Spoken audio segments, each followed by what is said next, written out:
Seja muito bem-vinda, seja muito bem-vindo, você que acompanha o canal da Isto É no YouTube. Eu sou o Leonardo Rodrigues e este é o Isto É Entrevista. Nessa edição do programa, nós recebemos o deputado federal Kim Kataguiri. Deputado, seja muito bem-vindo ao nosso programa. Obrigado, um prazer estar aqui. Prazer é nosso em recebê-lo. Um dos líderes do Movimento Brasil Livre em protestos pelo impeachment da ex-presidente Dilma Rousseff, Kim Kataguiri ganhou projeção política e se elegeu deputado federal por São Paulo em 2018. 4 anos mais tarde, foi reeleito para o cargo. Na Câmara, fez oposição tanto a Jair Bolsonaro quanto ao presidente Lula e assumiu, em 2026, a liderança da Missão, partido fundado pelos integrantes do MBL. Deputado, eu queria começar te perguntando, para a gente falar de um assunto que tá nos cercando, acaba de acontecer. O Supremo Tribunal Federal derrubou a determinação do ministro André Mendonça, que mandava a CPMI do INSS, vou usar mandava, que é o termo efetivo, né? Mandava a CPMI do INSS ser prorrogada no Congresso, determinava que assim fosse, e aí o Supremo revogou essa decisão de um ministro da Corte. O senhor faz parte da comissão. Eu queria primeiro ouvir a sua avaliação dessa decisão e perguntar quais são as ações seguintes possíveis para os parlamentares para defender, né, a prorrogação da CPMI. É uma decisão ilegal, inconstitucional e, na minha avaliação, canalha, né? Porque o Supremo, ele desrespeita a própria jurisprudência, né? O próprio Supremo reconheceu que CPI é direito de minoria na época do governo Bolsonaro, na CPI da Covid, né? E que a prorrogação era um direito automático, né? Que não existia decisão de presidente do Senado, que não existia decisão nem da própria CPI, assim. Tem um terço querem prorrogar, não importa nem a vontade da maioria do colegiado da CPMI, ela deveria ser prorrogada. Então, os ministros trataram de coisas que não têm nenhuma relação com a lei que trata sobre a prorrogação de CPI, né? Então, o ministro Alexandre de Moraes, por exemplo, falou... mas teve vazamentos. Tá, vamos lá. Vamos partir primeiro da premissa de que, de fato, esses vazamentos saíram da CPI. O que não existe nenhuma prova em relação a isso. Isso poderia ter saído da Polícia Federal, isso poderia ter saído do próprio Supremo, isso poderia ter saído de várias instituições. Não há razão para jogar a culpa na CPMI, não há nenhuma prova, né? O ministro Alexandre de Moraes acusa de maneira leviana. E aí, por isso, esses abusos... E aí eu achei muito curioso o ministro Alexandre de Moraes usar a palavra abuso, né? E ele julgando uma CPMI em que eu apresentei o requerimento de convocação dele, convocação da mulher dele, em que, na quebra, nós tivemos as informações que mostraram as relações do Vorcaro com o Alexandre de Moraes. Ele, no mínimo, deveria se declarar suspeito, né, para julgar o caso. Já o próprio fato dele estar julgando a prorrogação da CPMI já é um abuso, né? Isso sem falar de todos os outros abusos que ele já perpetrou em relação, me lembro agora, na decisão do IOF, né, que a Câmara dos Deputados derrubou de maneira legal, constitucional, e inclusive de acordo com a jurisprudência do Supremo, que diz que o plenário da Câmara é soberano para decidir sobre atos infralegais. E ele vai lá e tratorou o Congresso. Então, ele é um ministro conhecido pelos seus abusos e ele vem falar de abuso da CPMI. Então, assim, é muito claro que o Supremo tomou essa decisão só porque tem ministros do Supremo envolvidos. Porque se for seguir a lei, se for seguir a Constituição, se for seguir a própria jurisprudência do Supremo, a CPMI deveria ter sido automaticamente prorrogada. Perfeito, deputado. Agora eu queria voltar alguns anos no tempo, antes da gente retomar a discussão de temas atuais da política. Vou te fazer uma pergunta que eu também fiz ao Renan Santos, presidente do seu partido Missão, quando ele esteve aqui. O processo histórico que gesta o Movimento Brasil Livre, ele começa ali em 2013, com a mobilização da classe média em protestos contra um sistema que era entendido como corrupto, ineficaz. Depois você tem as operações contra a corrupção, o impeachment da então presidente Dilma Rousseff e a popularização do pensamento conservador. Alguns anos depois, no ano em que nós estamos, 2026, o presidente da República, Luiz Inácio Lula da Silva, é um político distante desse espírito do tempo, dessas transformações que ocorreram. O senhor avalia que esse processo histórico se rompeu em algum momento e por quê? Se rompeu no governo de Jair Bolsonaro, né? O Bolsonaro, ele indevidamente tomou os créditos pelo impeachment. Todo o processo histórico do impeachment levaria a uma liderança de direita, né, antissistema, né, fora do desenho PSDB-PT, para ascender ao poder e para matar essa polarização entre PSDB e PT, e o PT estava absolutamente destruído, e era para ele ter permanecido destruído se não fosse Bolsonaro reviver, né? Bolsonaro primeiro. Isso os próprios ministros e os próprios senadores e deputados bolsonaristas falam, né? Muito poucos publicamente, mas todos nos bastidores, né? Que o Bolsonaro perdeu para ele mesmo, né? Não tem uma maioria de eleitores lulistas para levar o Lula ao poder. O Bolsonaro, ele perdeu apoio dentro do próprio, digamos assim, reduto eleitoral da direita, no centro-oeste e no sudeste, né? Bolsonaro não perdeu porque o Lula ganhou de lavada no Nordeste. O PT sempre ganha no Nordeste. Uhum. A diferença de votos estava no estado de São Paulo. Sim. No estado de São Paulo, o Jair Bolsonaro teve milhões de votos a menos. Por quê? Porque ele traiu as suas próprias promessas de campanha de sustentar o enfrentamento à corrupção. Porque se ele tivesse, assim, o primeiro ponto que a gente sempre fala, fica até cansativo de tanto que a gente bate nisso, mas é tão importante que não dá para não falar, a nomeação de um petista para a Procuradoria-Geral da República, que acabou não só com a Lava Jato, ele acabou com todas as operações contra a corrupção no país, ele proibiu o modelo de força-tarefa da Lava Jato. Nomeação do Bolsonaro. Tinha milhares de outros quadros do Ministério Público para ele nomear, que não fossem garantistas, que não fossem amigos íntimos de José Dirceu, que não fossem acabar com a Lava Jato. Cássio Nunes para o Supremo, tinha milhares de juristas qualificados, conservadores. Eu me lembro até na época que se ventilou o nome do Ives Gandra, alguém muito mais alinhado com a pauta da direita do que... O Cássio Nunes, ele é digamos assim, um ministro do centrão, né? Ele não tem... Primeiro que ele não tem jurisprudência, uma atuação jurídica que o elevasse ao cargo de ministro supremo, ainda mais um alinhamento com a necessidade da direita de colocar um freio em abusos do Supremo naquela época cometidos contra o direito do parlamento de legislar, mas também, em algumas ocasiões, em relação ao executivo, né? E ele, no final das contas, acaba sendo refém de uma situação que ele próprio criou, né?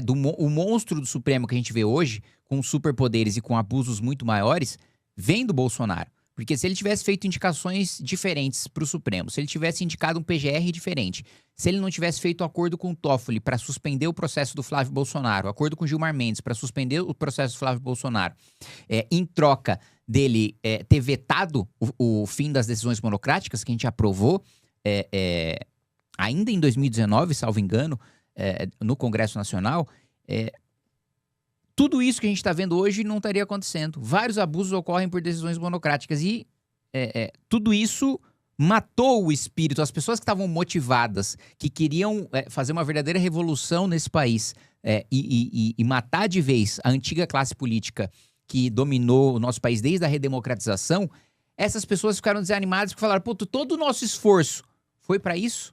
Foi para esse governo? Foi para esse presidente que pegou a nossa esperança e jogou no lixo? Então, na minha avaliação, o Lula hoje é presidente em razão do governo Bolsonaro, da figura do Bolsonaro ter sequestrado a agenda de enfrentamento à corrupção.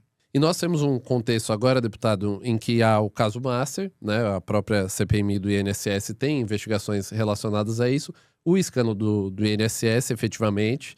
E esses dois escândalos simultâneos, eles revelam uma teia ampla de relações ali que vão do Congresso ao STF, como o senhor mesmo mencionou na primeira resposta.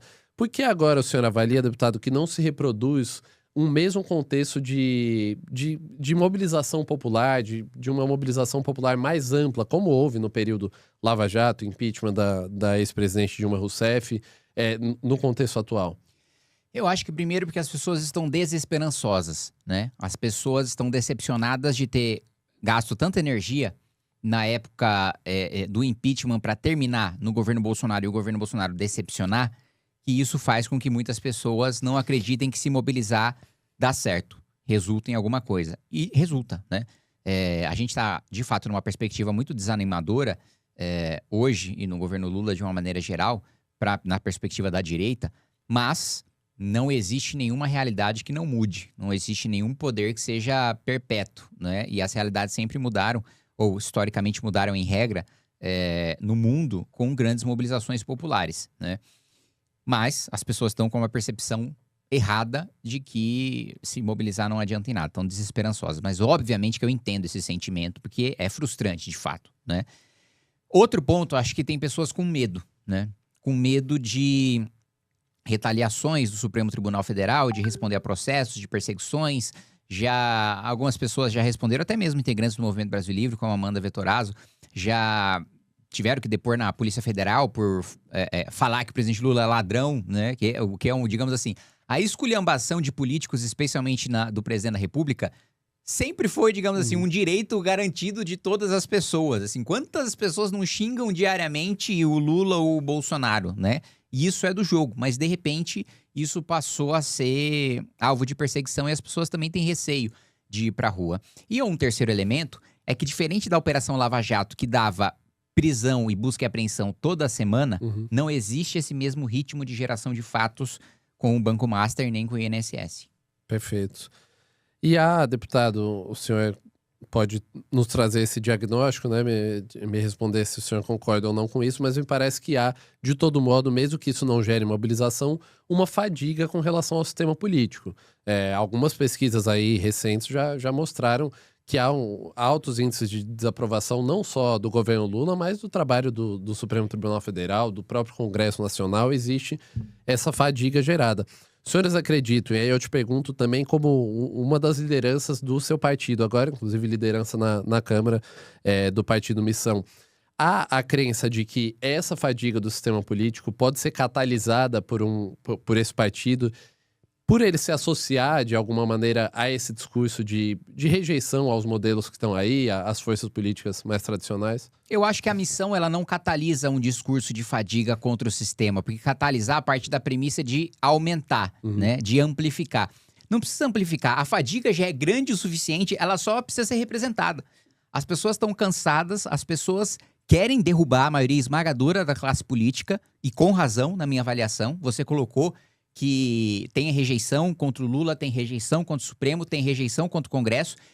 E eu digo para as pessoas, olha, a avaliação que vocês fazem do Congresso é errada, porque ela ainda é generosa demais. Eu que tô lá todo dia, acho o Congresso muito pior do que a população acha. E olha que a população já tem o quê? 80 e poucos % de rejeição no Congresso Nacional. Eu que tô todos os dias, vejo os absurdos das coisas mais pequenas de descumprimento de regimento, as coisas maiores de ver projetos, medidas que claramente beneficiam alguns grupos de interesse sendo vendido com um discurso populista. Exemplo, o Vale Gás recentemente, né? O governo poderia, já existia um sistema em que o governo dava o dinheiro para a pessoa e a pessoa comprava o seu gás, né? E aí, eles mudam o programa para o governo fazer a entrega de gás. Isso, obviamente, atende o lobby da distribuidora, né? Qual que é o aumento de eficiência da política pública? De, em vez de eu dar o dinheiro para a pessoa e ela comprar do lugar que ela acha melhor, como ela acha mais fácil, eu ir lá contratar a distribuidora, comprar o gás para eu entregar para essa pessoa. Foi justamente o que fracassou quando foi tentado Fome Zero lá atrás, né? Que era justamente o governo vai lá, criava uma estrutura, comprava as coisas e entregava para as pessoas. Fracassou, por isso que foram pro Bolsa Família. Aí eles insistem numa medida fracassada, sabendo que ela é fracassada, por quê? Para colocar dinheiro no bolso de empresário amigo do governo, né? Então, eu vejo e eu me indigno e vejo isso todos os dias, todas as semanas, e aí eu entendo que completamente, o meu sentimento, acho que até é maior do que o sentimento que a população tem, porque a minha vida é isso, né? A minha vida é ver essa desgraça todo dia de perto e ser derrotado todas as semanas. Então, eu não acho que a missão vai catalisar esse sentimento, eu acho que a missão vai representar esse sentimento, vai dar uma válvula de escape para essas pessoas, vai falar, olha, eu tô cansado de tudo e eu não sei o que fazer, e não tenho o que eu fazer. Agora tem. Agora a gente tem uma alternativa, agora a gente tem um partido, agora a gente vai ter candidatos todos os estados da federação e temos uma pré-candidatura à presidência da República que representa todo esse sentimento. Perfeito. E o senhor pretende ser candidato a qual cargo nesse ano? Já houve algumas apurações nesse sentido de uma possibilidade de que o senhor seja candidato ao governo de São Paulo. Queria te perguntar sobre isso, se essa é uma possibilidade colocada na mesa. E em caso positivo, se isso não gera o risco de, por exemplo, não eleger uma bancada grande de deputados. Enfim, isso a gente sabe que a bancada de deputados é o que permite acesso a financiamento público de partido, financiamento público de campanha. As próprias estruturas da Câmara, elas dependem de número de bancada, enfim. Queria ouvir do senhor quais são os planos nesse sentido. Essa definição eu vou tomar em junho, né? Avaliando o que você colocou, né? Primeiro, viabilidade em pesquisa. E isso só está no meu radar, porque eu fui colocado na pesquisa e o resultado ter uma intenção de voto muito maior do que eu esperava, porque eu imaginava que o Tarcísio teria todas as condições de vencer facilmente no primeiro turno. E aí eu vejo que nas pesquisas, dependendo do instituto, que eu acho que é bem triste que a gente tenha tanta diferença entre institutos assim, nesse nível, porque uma coisa ou outra é normal, mas uma diferença tão grande acho que mostra ou que tem erro de metodologia, ou que tem problemas em pesquisas, porque dependendo da pesquisa, eu apareço com 5 ou apareço com 13, né? Mas de todo modo, 5 ou 13% dos votos é muito voto no estado de São Paulo. Então, isso foi uma coisa que colocou no meu radar.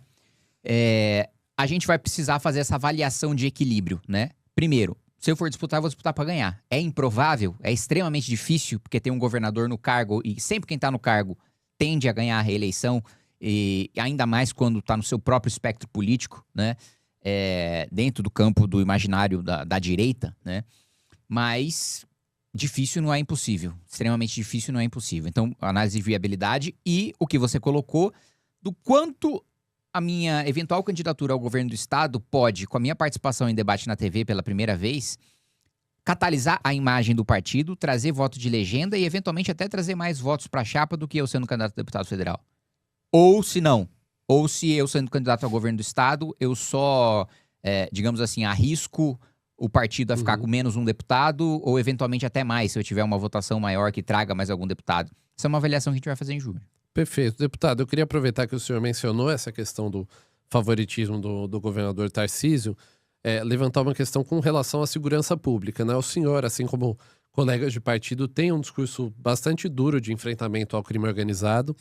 E nós tivemos, nos últimos meses, enfim, até olhando mais geral, né, para o mandato do Tarcísio, que já está em seu último ano, as principais ações de combate ao primeiro comando da capital no estado, ao menos as de maior destaque, elas tiveram uma participação muito grande federal, né? Tanto Polícia Federal quanto a Receita Federal, nesses modelos de asfixia financeira das facções. Enquanto isso, nós tivemos 2 casos muito emblemáticos no estado, que foram as mortes do Vinícius Gritzbach e depois do delegado Rui Ferraz Fontes, que foram, assim, de certa maneira, omissões do próprio Estado, né? E aí eu me refiro não ao Estado, poder no geral, mas governo estadual, né? Polícia Civil, Polícia Militar, com relação à falta de mecanismos de proteção nesse sentido.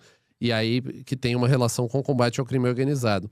Então eu queria ouvir um pouco do senhor, assim, embora a discussão de necessidade de combate ao crime organizado, ela muitas vezes se concentre nas críticas às ações federais, governo federal. O que falta no governo do estado, em São Paulo, onde é o berço do primeiro comando da capital, embora as atividades estejam espalhadas, sejam até transnacionais, para endurecer o combate ao crime organizado? O primeiro ponto que eu preciso colocar é o seguinte: é evidente que a gestão do governo federal é um fracasso, né, no combate ao crime organizado, especialmente os faccionados, as grandes facções do país. Não à toa, pela primeira vez, a gente teve uma fuga na história do país de um presídio federal, né? E a desculpa, eu nunca me canso de falar isso, a desculpa do ministro Lewandowski é de que era carnaval e o pessoal estava relaxado, fecha aspas. Então, assim, é uma desculpa absurda. E outro ponto, né? Não há como você fazer o enfrentamento ao crime organizado só com as forças estaduais, né? Isso aí e não é nenhuma benevolência do governo federal, né, você utilizar a Receita Federal ou a Polícia Federal nos estados. Aliás, nem deve haver intervenção ou interferência do governo federal em atividades. Olha, se eu sou um promotor de justiça aqui no estado, e eu digo, olha, Receita, para fazer o enfrentamento dessa facção, preciso da sua ajuda aqui para uma quebra, né? Polícia Federal, para desarticular essa operação aqui, eu vou precisar da sua ajuda. Isso, num sistema saudável, eventualmente nem passaria pelo governo federal, seria as instituições conversando. Só o fato da gente discutir aqui, e você me colocou a sua pergunta, porque isso acontece na realidade, de ter que precisar de vontade política do governo federal para ter parceria da Receita com a Polícia Federal, já tá errado, né? Agora, que o Tarcísio decepcionou muito na segurança pública, eu não tenho a menor dúvida, tá? Porque, primeiro ponto, o Tarcísio prometeu, né, e a gestão da fazenda do Tarcísio não liberou os reajustes prometidos para o estado de São Paulo, né? E hoje, até me posicionei contra, né? Essa semana, a gente até votou aumento de salário de até 95% para a Polícia Militar do Distrito Federal, que já que tem o maior salário do país. pago com um fundo constitucional que, em sua maioria, né, ele vem da Receita Corrente Líquida da União, que, em sua maioria, vem do Estado de São Paulo. Então, a polícia do Estado de São Paulo trabalha, paga imposto e tem um salário menor do que aqueles que são financiados com seu imposto. Isso é uma bizarrice, né? E eu acho que uma das principais lutas de um governador do Estado de São Paulo, que eu nunca vi nenhum fazer, é justamente revisar o Pacto Federativo. É justamente chegar para a União e falar, gente, não tem como, né? Não tem como eu mandar tanto dinheiro, já faz assim mais de 100 anos que São Paulo manda dinheiro para a União, que a União distribui para os estados mais pobres, dizendo que os estados mais pobres vão se desenvolver. Em 100 anos, os estados pobres continuam pobres e São Paulo continua sendo São Paulo, né? Com todos os seus problemas, que também é outro ponto, né? Quando falam que São Paulo é um estado rico comparado com o resto do país, né? Mas São Paulo está longe de ter índices dos países mais desenvolvidos do mundo, né? São Paulo tem um potencial muito maior a ser explorado. Então, primeiro, um descumprimento de promessa, né? Com as polícias estaduais, né? Polícia Científica, Polícia Civil, a Polícia Militar, ao mesmo tempo em que ele não dá licença, ele não dá liberdade, ele não dá permissão para fazer operações mais duras contra o crime organizado, que eu sei, por conversar com praças e oficiais da Polícia Militar, que a Polícia Militar quer fazer. Que a Polícia Militar quer garantir que nenhum território do país esteja sob controle do crime organizado. E o Tarcísio, com medo de apanhar de imprensa, de apanhar de ONG de direitos humanos, de apanhar de partidos de esquerda, não dá autorização para a tropa fazer o seu trabalho. Então, a falta de valorização, a falta de equipamentos e a falta de permissão para que ela faça o seu trabalho, eu acho que é uma deficiência fundamental do governo Tarcísio nesse enfrentamento. E nesse sentido, quando eu falo de estrutura, eu não estou só falando do crime organizado de canhão na cinta, eu estou falando de Faria Lima também. Né? A gente tem a REAG, por exemplo, que foi muito conhecida por causa das transações ali envolvendo o primeiro comando da capital. Tem muito fundo que, assim, todo o mercado diz que tem envolvimento com o crime organizado. As autoridades sabem. E o governador não vai pra cima? Sim, e isso pra mim é uma deficiência grave no enfrentamento do crime organizado. Perfeito, deputado. Recentemente nós tivemos, ainda nessa discussão da segurança pública, a aprovação do PL antifacção. E nós temos alguns outros projetos que foram, inclusive do senhor, aprovado de endurecimento de pena para os crimes mais comuns, que mais assolam, né, os brasileiros, latrocínio, roubo, furto, enfim. Eu queria te ouvir sobre isso. Para a gente elevar essa discussão e efetivamente conseguir melhorar a segurança pública, o combate à violência no país, o ponto principal deve ser a alteração de Código Penal, endurecimento de penas. O senhor avalia que esse é o principal caminho? É o principal ponto. Por quê? E aqui eu vou te colocar uma coisa que é bizarra, né?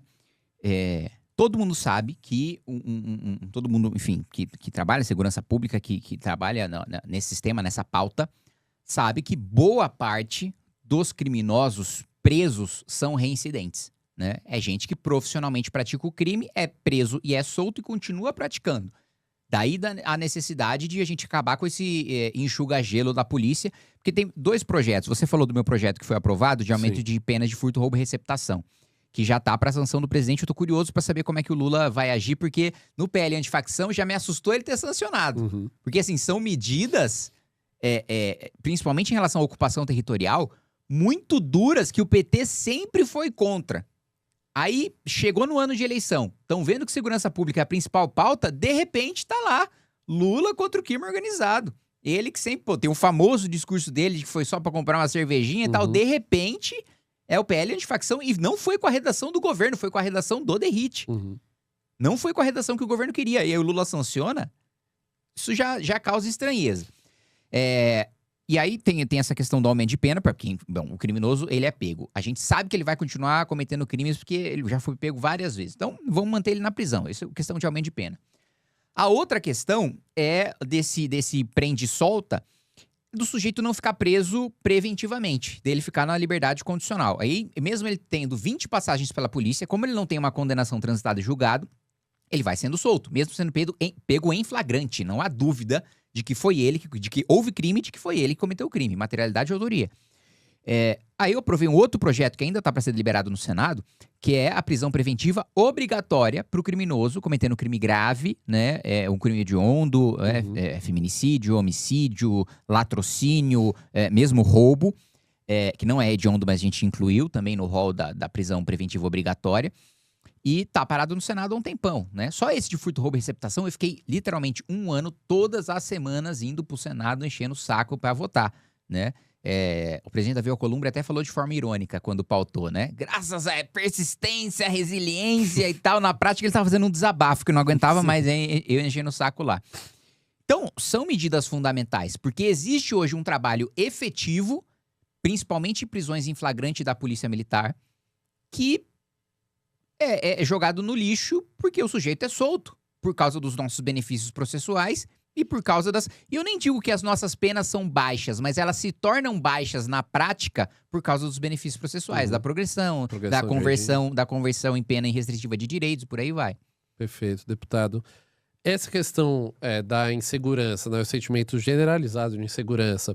Outro ponto, a falta de perspectiva econômica. São algumas questões que estão em discussão em um número que a gente vê muito. Eu vou citar o número da Atlas Intel, mas outros institutos de pesquisa também mostraram isso, que os brasileiros de 16 a 24 anos são aqueles que têm a maior intenção de ou não votar, ou votar nulo ou branco para presidente em 2026. E isso, o mapeamento foi feito para presidente, mas isso se estende a outras discussões também. É uma descrença com a política e com perspectiva de futuro mesmo. Eu queria te ouvir um pouco sobre isso, deputado. Assim, para além de Renan Santos, ou Flávio Bolsonaro, ou Luiz Inácio Lula da Silva, fato é que há uma crise de representatividade e um sentimento de falta de perspectiva mesmo nessa geração de brasileiros de 16 a 24 anos, nesses brasileiros que estão agora iniciando o mercado de trabalho, a sua área de formação, enfim. Como é possível construir pela política uma perspectiva para esse setor, essa faixa etária dos brasileiros? Eu acho que a gente está sendo muito competente em construir representatividade porque, assim, não é muito difícil para a gente representar as gerações mais novas, porque nós somos uma geração mais nova, né? Não à toa, o Renan foi o candidato que mais cresceu, né, entre quem tem 16 e 24 anos de idade. Porque nós sabemos o que nós queremos, o que a nossa geração quer, né? E o Renan só não tem mais intenção de voto entre os jovens porque ele não é tão conhecido. Mas o próprio Palácio do Planalto, a campanha do Lula, está preocupada porque o Lula foi aquele que mais caiu entre os mais jovens e o Renan foi aquele que mais subiu.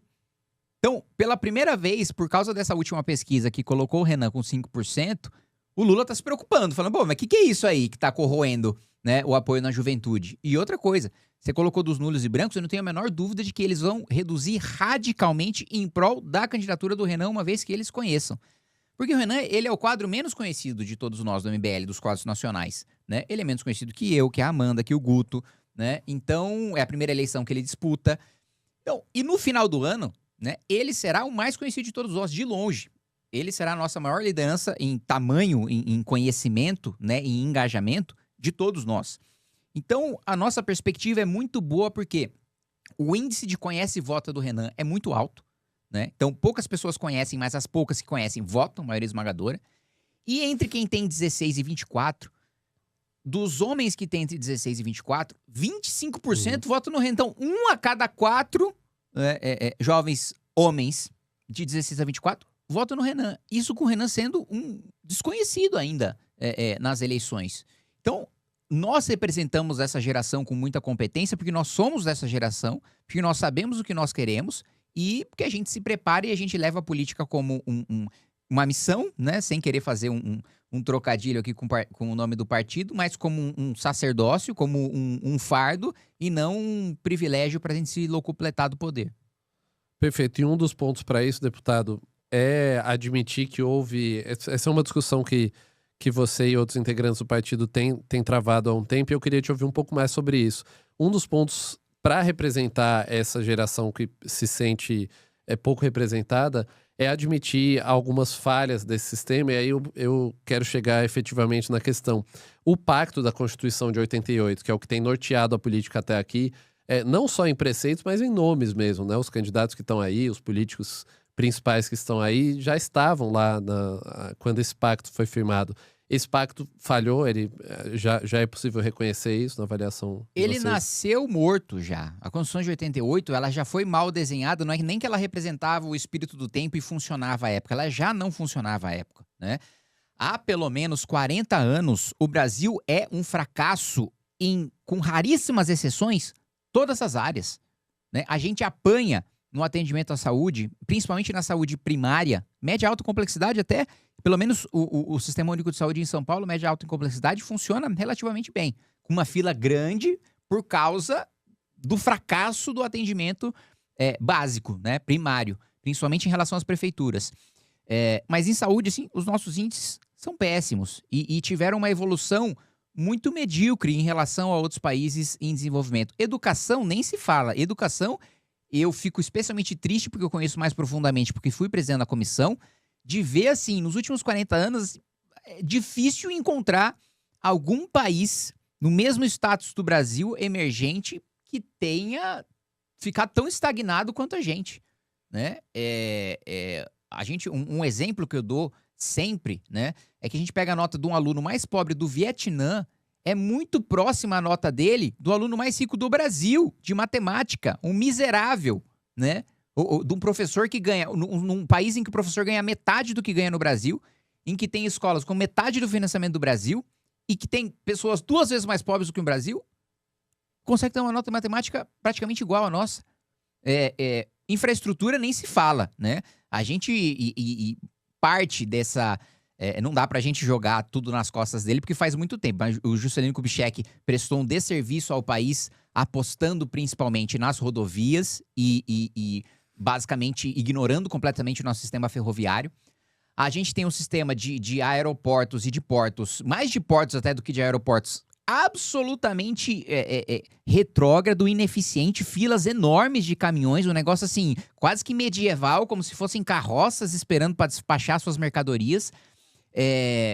Rodovias de péssima qualidade, as de qualidade que tem são financiadas, né, dentre outros tributos, pelo IPVA, que inclusive tem uma PEC agora para reduzir para no máximo 1% do valor venal do carro. Então, você paga o IPVA caro e para ter uma rodovia decente, você ainda precisa pagar o pedágio, né?